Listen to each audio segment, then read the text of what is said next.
Oke, jadi untuk pengerjaannya udah selesai dan saya bakal coba buat demoin. Jadi kalau kita coba buat lakukan registrasi ya, jadi kita bakal coba bikin user baru. Oke, seperti ini. Dan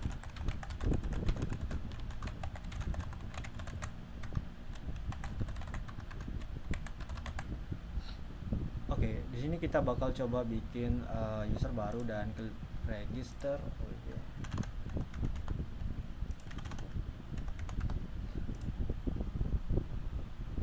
Nah, di sini kita klik registrasi dan kita udah diarahkan ke halaman homepage dari user ya.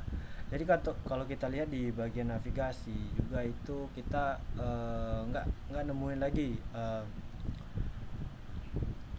menu admin ya. Jadi kita udah bikin autentikasinya ya. Jadi ada fungsinya di mana kalau si user ini itu status role-nya itu adalah user, maka dia akan diarahkan ke halaman si user.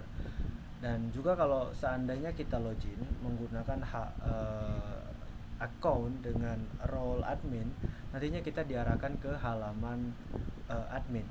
Nah, sekarang mungkin saya bakal demoin di bagian editor dulu ya. Jadi kalau kita klik mulai, nah di sini kan kita udah ada di editor, dan kalau kita coba klik di pilihan menu ya. Jadi di sini, nah nantinya kita diarahkan ke seperti ini ya. Jadi untuk flow-nya itu udah kita ubah. Jadi ya memang ternyata kita memang masih membutuhkan refresh untuk ngeload objeknya. Hanya aja kita kalau kita gunain ini, kita nggak ke halaman ini lagi ya. Kita nggak ke halaman intro, jadi kita udah bisa langsung ke halaman editornya itu. Jadi kan kalau sebelumnya itu kan dia begitu kita klik di salah satu menu atau produk ini ya, jadi kita klik di sini. Nah, dia otomatis refresh dan dia diarahkan ke halaman awal. Nah, sekarang ini kita udah bisa lanjut. Dan kalau kita refresh seperti ini diarahkan ke halaman awal. Halaman awal ini seperti ini. Itu karena dia reloading atau bukan dalam proses melakukan load ini ya, load. Itu karena dia nggak di state dimana dia melakukan load apa tuh, load objek. Tapi kalau kita refresh setelah melakukan load objek, kita otomatis diarahkan kembali ke editor seperti ini. Jadi dia udah bisa ngecek apakah state ini ada di kita mesti langsung continue ke editor atau enggak seperti itu. Oke, jadi itu ya dari sisi kita coba perbaiki proses load objeknya ya. Kemudian di bagian pesanan, jadi kalau kita klik di bagian pesanan,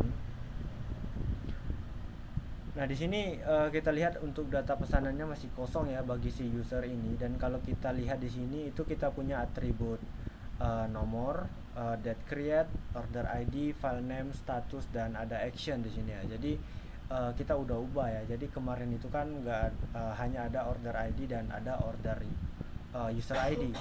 File name-nya nggak ada dan ada status. Jadi kita tambahin beberapa atribut baru.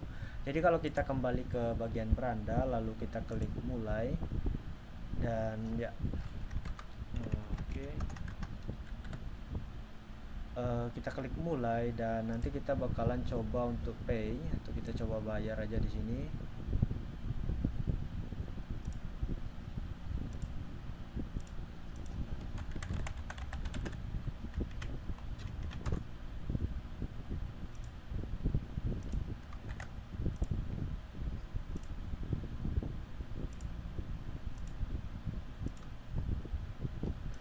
Nah, kita udah bayar dan otomatis pesanan itu bakalan muncul di pesanan ya. Jadi kalau kita klik di sini, nah di sini udah muncul.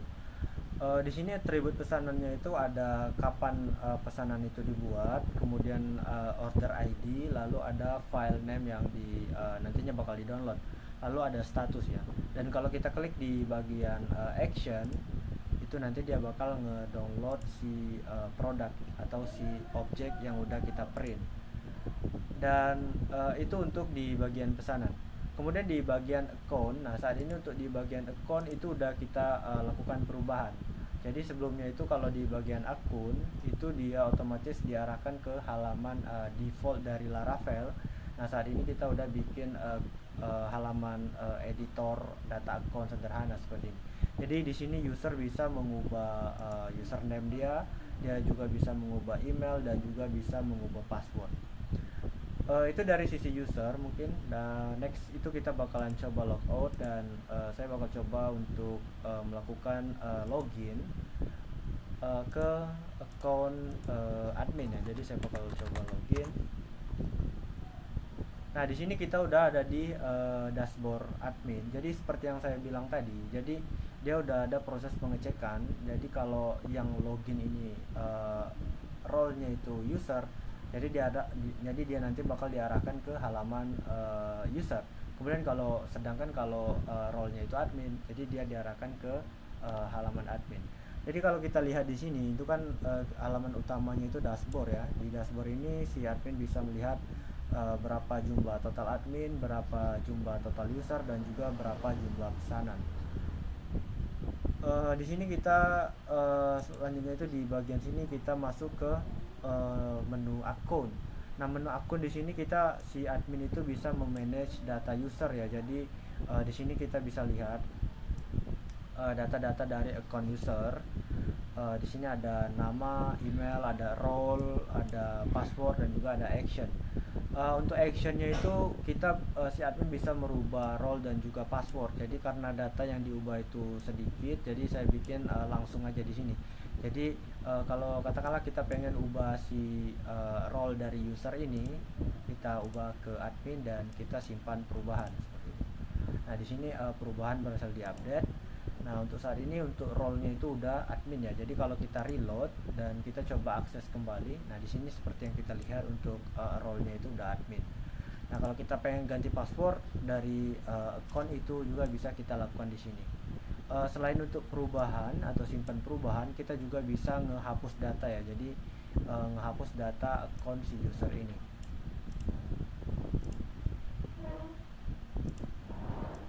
Selanjutnya itu di bagian sini ada button tambah user. Jadi ini ya fungsinya kalau kita pengen nambahin akun baru di halaman admin. Jadi kita bisa masukin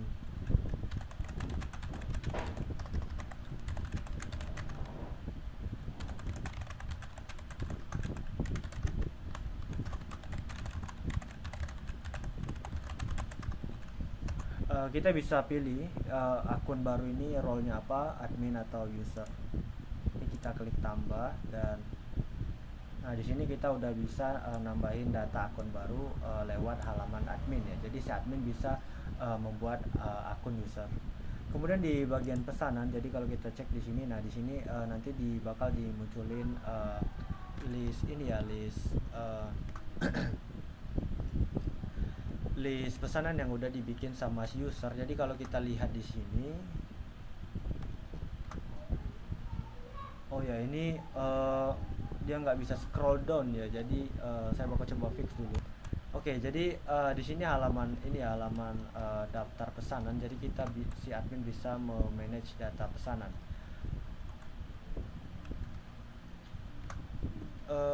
Di admin ini, di daftar pesanan ini si admin bisa mengubah status. Jadi dia bisa ubah statusnya itu pending, sukses ataupun fail ya. Jadi dia bisa pilih status, kemudian dia bisa edit status. Jadi seperti itu. Dia juga udah bisa ngehapus data ya. Jadi kalau kita coba hapus data, nah di sini datanya udah kehapus.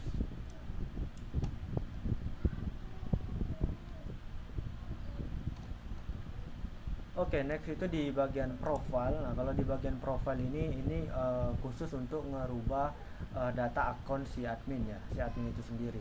Jadi kalau si admin pengen ubah username dia bisa lakukan di sini, email ataupun password.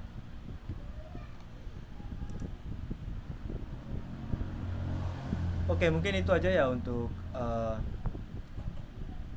video demonya. Semoga bisa dimengerti dan terima kasih.